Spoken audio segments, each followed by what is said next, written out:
Kaya ipinaparating sa atin ang mga bagay na ito sapagkat ito ay totoo at maaasahan.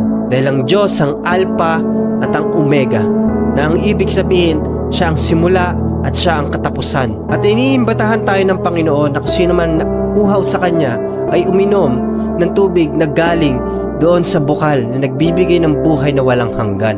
God wants us to be safe at mangyayari lang po yun kapag tinanggap natin ng Diyos bilang Panginoon tagapagligtas ng ating buhay. Nais ko na tanggapin mo siya kung di mo pa siya kilala. Siya si Jesus na pako sa krus at namatay para sa iyo, nabubuhay na maguli para bigyan tayo ng pag-asa. Lord, tinatanggap po kayo bilang Diyos tagapagligtas ng aking buhay. Sulat niyo po ang aking pangalan sa aklat ng buhay dyan sa langit na bayan. Patawarin niyo po ako sa lahat ng mga nagawa kong kasalanan.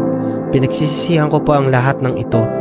Masunod ko ang kalooban niyo sa tulong at gabay ng banal na Espiritu at lalo po akong mauhaw sa pag-aaral ng inyong salita sa inyong presensya, Panginoon.